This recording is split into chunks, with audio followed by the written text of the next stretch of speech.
اس کے لیے زندگی اہم تھی، اپنا گھر اہم تھا، جس شخص کے ساتھ وہ رشتے میں منسلک تھی وہ شخص بھی اہم تھا۔ میں تمہیں دیکھ لوں گی، مٹھیاں بھینچ کر ہاتھوں کی کپاہٹ پر قابو پاتے ہوئے سخت لہجے میں دھمکا کر وہ اسی وقت گھر سے نکل گئی تھی، اور باہر اپنی گاڑی کی طرف بڑھتے ہوئے ادینہ زبیر نے شدید غصے کے عالم میں اپنی مٹھیاں بھینچ لی تھیں۔ دروازہ بند ہوا تو گہری سانس لیتے ہوئے جنت کمال نے فارس کو دیکھا۔ عدالتی نوٹس بھی آ سکتا ہے، حیدر مؤدب سا فارس کے برابر میں کھڑا کہہ رہا تھا۔ دیکھتے ہیں کیا کرتی ہے، وہ عام سے لہجے میں بولا، گویا اس کے لیے یہ مسئلہ سرے سے مسئلہ نہ تھا۔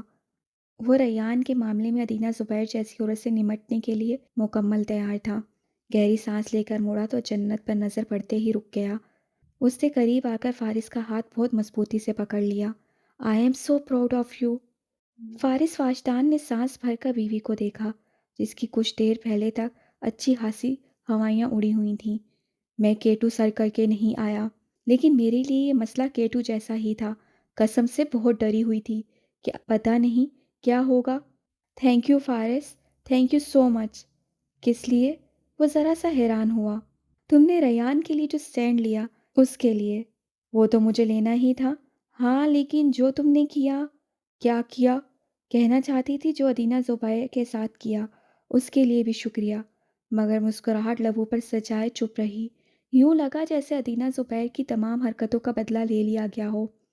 ڈائننگ ہال میں داخل ہوتے ہی مسز شیرازی کے برابر میں بیٹھتے ہوئے فارس نے پانی کا گلاس اٹھا لیا۔ مسز شیرازی آنکھوں میں نمی لیے اسے دیکھ رہی تھیں۔ ریان گود میں تھا، میز پر ہاتھ رکھ کے پلیٹ کو چھیڑنے کی کوشش کرتا ہوا۔ آپ کھانا نہیں کھا رہی؟ سر اٹھا کر پوچھا۔ ان کی آنکھوں سے آنسو بہہ نکلے، فوراً ہی صاف کیے۔ جنت فارس کے برابر میں بیٹھ گئی تھی۔ ممی، وہ ان کی طرف متوجہ ہوا، اگر وہ ریان کو لینے پھر آ گئی تو؟ جو خدشہ تھا وہ لبوں پر آ گیا۔ آج وہ خالی ہاتھ چلی گئی تھی، کون جانے کب وہ واپس آ جائے۔ اللہ پر بھروسہ رکھیں، میرے ہوتے ہوئے وہ ریان کو آپ سے نہیں چھین سکتی۔ ان کے ہاتھ پر اپنا ہاتھ رکھتے ہوئے یقین دہانی کرائی۔ ماں ہے، کچھ بھی کر سکتی ہے۔ ان کی آواز کانپی۔ ممی، اگر اسے ریان کی فکر ہوتی تو وہ اسے اپنے ساتھ رکھتی۔ یہاں وہ صرف ہمارا ری ایکشن دیکھنے آئی تھی۔ اس نے مختصر جواب دے کر انہیں اندر تک پرسکون کر دیا۔ وہ فارس کو دیکھ کر رہ گئی تھیں۔ وہ پرسکون اور مطمئن نظر آ رہا تھا۔ وہ اس عورت کو بہت اندر تک سمجھ کر پرکھ کر بات کر رہا تھا۔ ان کا دل بھر آیا۔ آپ کھانا شروع کریں، وہ ان سے کہہ رہا تھا۔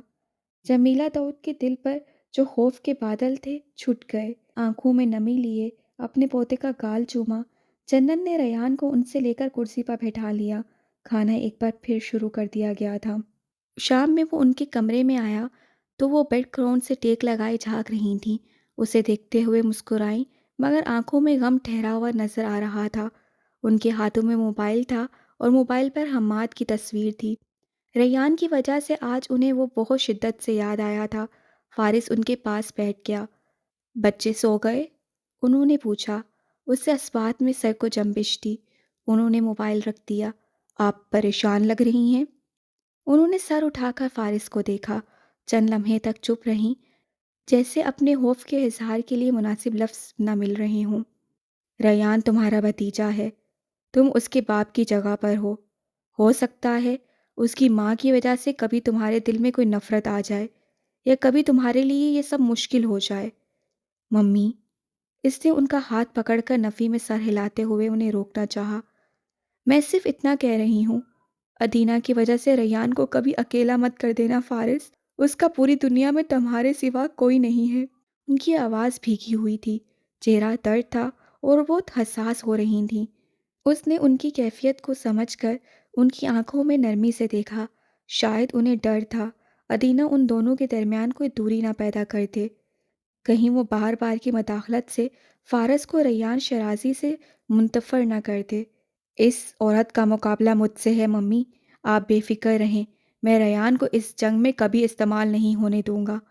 اس کا موقف واضح تھا، ارادہ واضح تھا، نیت واضح تھی۔ ریان شیرازی اس کے گھر کا ایک فرد تھا، اس کی فیملی کا ایک حصہ، اس کا بھتیجا۔ وہ صحیح معنوں میں اب اس کا گارجین ہی تھا۔ انہیں احساس ہوا کہ وہ بلا وجہ ہی فکر پال رہی ہیں۔ کچھ دیر تک ان کے پاس بیٹھے رہنے کے بعد وہ جا چکا تو انہوں نے گہری سانس لے کر نم آنکھوں کو صاف کیا، پھر دعائیں پڑھتے ہوئے سونے کے لیے لیٹ گئیں۔ گھر پہنچتے ہی ادینہ زبیر نے بیڈ روم کا دروازہ زور سے بند کیا تھا۔ بیگ نیچے پھینک کر غصے میں ٹہلتے ہوئے اپنے بال نوچ لیے تھے۔ بیٹا چاہیے یا زندگی؟ فیصلہ ابھی ہوگا۔ میں نہیں چاہتا روز روز کوئی تماشا ہو۔ فارس واجدان کی آواز بازگشت بن کر ایک بار پھر گونجی تھی۔ اس نے اپنا فیصلہ سنا دیا تھا۔ وہ ہر طرح کی قانونی جنگ کے لیے تیار تھا۔ اس کے پاس بہت سے راز اور کمزوریاں تھیں۔ وہ اسے برباد کر سکتا تھا۔ وہ جلد بازی میں کوئی اسٹیپ نہیں لے سکتی تھی۔ سینیٹر کامران جاوید کے ساتھ اپنے اس رشتے کو اسے بچا کر رکھنا تھا۔ وہ اس طرح نظروں میں آ سکتی تھی۔ اس کا ذہن مفلوج ہو رہا تھا۔ نہ اندر کی آگ کم ہو رہی تھی اور نہ ہی غصہ کم ہو رہا تھا۔ دل چاہ رہا تھا وہ ہر ایک شے توڑ پھوڑ کر رکھ دے۔ آخر وہ ریان کو اپنے ساتھ کیسے لے جائے؟ کچھ بے بسی سے اس تمام معاملے کو سوچتے ہوئے وہ کسی خیال کے تحت ایک جھٹکے سے رک گئی تھی۔ اس کے تاثرات لمحہ بھر میں بدل گئے تھے۔ اس کی بجھی ہوئی آنکھوں میں چمک اتر آئی تھی۔ اترے ہوئے چہرے پر مسکراہٹ سج گئی تھی۔ یہ میرے ذہن میں کیوں نہ آیا؟ ہنستے ہوئے بے اختیار اپنے بالوں پر ہاتھ پھیرا اور بیڈ پر بیٹھ گئی۔ شیطان نے ایک چال چل دی تھی، اسے ایک راستہ دکھا دیا تھا۔ حل تو یہی ہے کہ ریان اس کے پاس ہی رہے۔ اس کے اندر کا شور تھم گیا تھا، آگ بجھ گئی تھی۔ وہ اب فارس واجدان کا مقابلہ نہیں کر سکتی تھی، لیکن بعد میں تو کر سکتی تھی اور پورے حق سے اپنا بیٹا بھی لے سکتی تھی۔ اس کے لیے وقت اور پلاننگ درکار تھی۔ فارس واجدان کو شکست سے دوچار کرنے کے لیے اس کی مضبوطی کو کمزوری میں بدلنا ضروری تھا۔ اس کی آنکھوں سے شیطانیت جھلکنے لگی تھی۔ فارس واجدان کا محفوظ دیواروں کا وہ قلعہ اندر سے ہی آگ پکڑ سکتا تھا۔ تباہی کسی قریبی سے ہی شروع ہو سکتی تھی، اور وہ قریبی کوئی اور نہیں، اس کا بیٹا ریان شیرازی ہی ہو سکتا تھا۔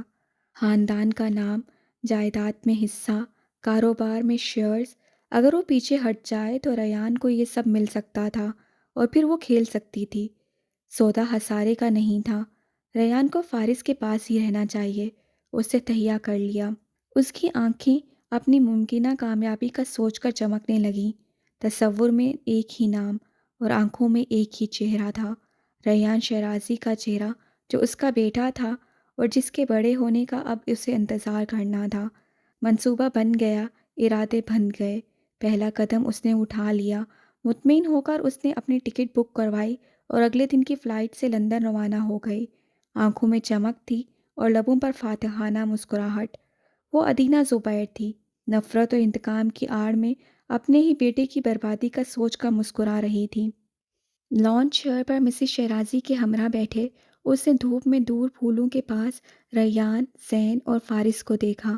وہ ریان کی بات توجہ سے سنتا سر ہلا رہا تھا اور زین کو اس کی واکر میں بٹھا رہا تھا۔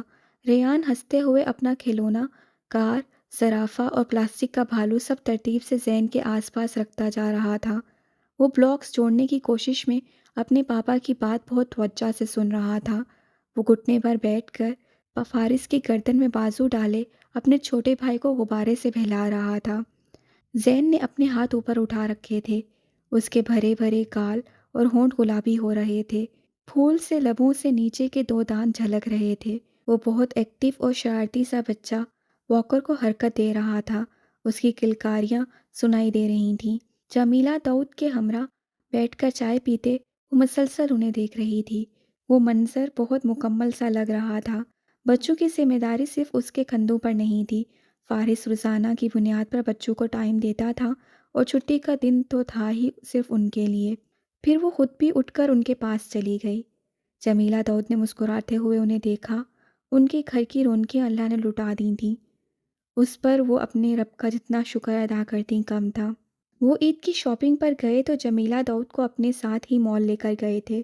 زین کی وہ پہلی عید تھی، واجدان ہاؤس میں ریان کی بھی۔ دونوں کی خواہش تھی بچوں کے کپڑے جمیلہ داؤد ہی خریدیں۔ وہ آنکھوں میں محبت کی نرمی لیے انہیں دیکھ کر رہ گئی تھیں۔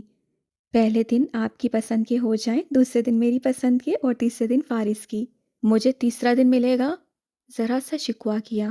بالکل، تم تیسرے نمبر پر رہو۔ جمیلہ داؤد مسکرا کر رہ گئیں۔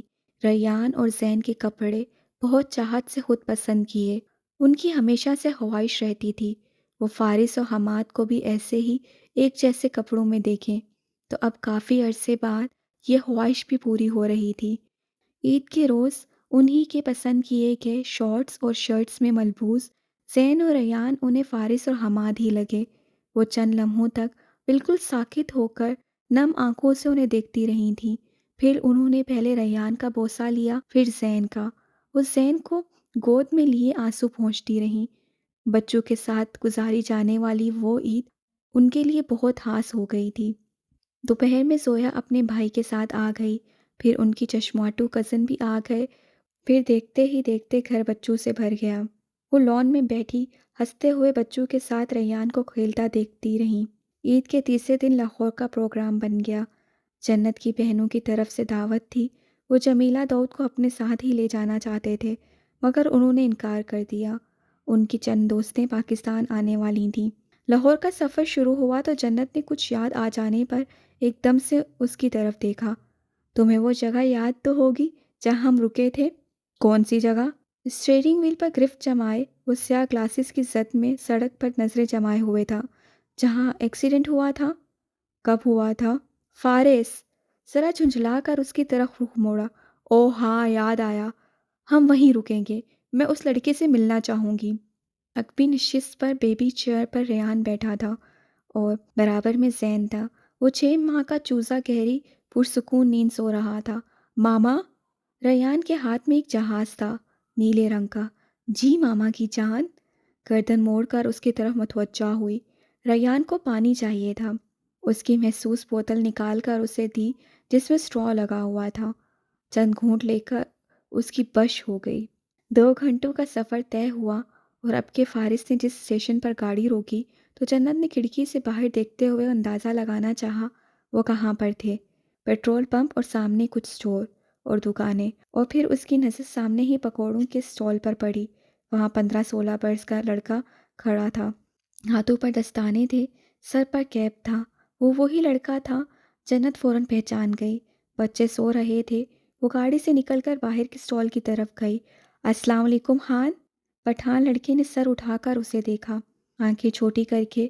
عقب میں دروازہ کھول کر اس کا شوہر باہر آیا تو خان کا پہلے منہ کھلا، پھر آنکھیں پھیلی۔ ارے بارش والی باجی! اس کا تہاتف جنت کمال کے سارے جوش پر پانی پھیر گیا۔ فارس نے بامشکل مسکراہٹ ضبط کی۔ خوش باش سا گلحان فوراً اس کی خدمت میں حاضر ہوا۔ باجی تم وہی ہو نا؟ وہاں رکا تھا تم جب بارش ہو رہا تھا؟ وہ پہچان کر تصدیق کرنا چاہ رہا تھا کہ آیا وہ وہی تھی یا نہیں۔ اور تم وہاں پھسل کر گرا تھا، ہمیں تم یاد ہے۔ وہ خوش تھا۔ فارس کی ہنسی بے ہاستہ تھی۔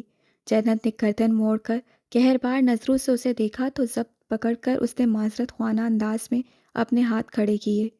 ہاں میں وہی ہوں جو اس رات اسٹور میں رکی تھی۔ یعنی جو گری تھی وہ کوئی اور ہوگی۔ اس سے فوراً سے کرسی چھینچ کر سامنے رکھی۔ باجی بہت خوشی ہوا ام کو، تم پکوڑے کھائے گا ہمارے؟ جنت کا موڈ ذرا سا خوشگوار ہوا۔ ہاں بالکل، میں اسی لیے تو آئی ہوں۔ فارس کا بازو پکڑ کر اسے بھی اپنے ساتھ گھسیٹ لائی۔ جنت میں یہ نہیں کھاتا۔ تم دیکھ نہیں رہے گلحان کتنا صفائی پسند ہے؟ میں صفائی کی بات نہیں کر رہا، میں نے کبھی اس طرح کچھ نہیں کھایا۔ تو آج کھا لو۔ اسے اپنے ساتھ ہی کرسی پر بٹھا لیا۔ توجہ گاڑی کی طرف بھی رہی کہ بچے سو رہے تھے۔ گلحان نے پلیٹ میں پکوڑے تل کر گرم گرم پیش کیے تو اس نے فوراً ایک اٹھا لیا اور دوسرا فارس کو دیا۔ یہ تو بہت ٹیسٹی ہے ہان۔ اسے سچ میں بہت مزے کا ذائقہ لگا۔ تھوڑا سا ٹکڑا توڑ کر کھاتے ہوئے فارس نے بھی ذائقہ چکھا۔ پسند آیا تو اس نے دوسرا بھی اٹھا لیا، پھر تیسرا بھی۔ ہمارے ہاتھ میں اللہ نے ذائقہ رکھا ہے، اور اماں بولتا ہے تم اچھی نیت سے پکوڑے بنائے گا تو اس میں اللہ اور ذائقہ ڈالے گا، اس لیے سب کو ہمارا پکوڑا بہت پسند آتا ہے۔ ہان سے باتیں کر کے اس کے گھر کا حال احوال پوچھا۔ وہ عید کی چھٹیوں پر تھا لیکن اسکول بھی جاتا تھا۔ پکوڑوں کی قیمت ادا کر کے اس کی اور اس کے اسٹال کی تصویریں کھینچ کر اس نے جمیلہ داؤد، آئمہ اور اپنی پڑوس کی خواتین کے گروپ میں ارسال کر دیں۔ تم ہماری مشہوری کر رہا ہے؟ گلحان بڑا خوش ہوا۔ ہاں بالکل، دیکھنا یہاں سے جتنے لوگ گزریں گے تمہارے پکوڑے ضرور کھائیں گے۔ جنت بہت ایکسائٹیڈ تھی۔ تم ہمیں پکوڑے والا بنائے گا؟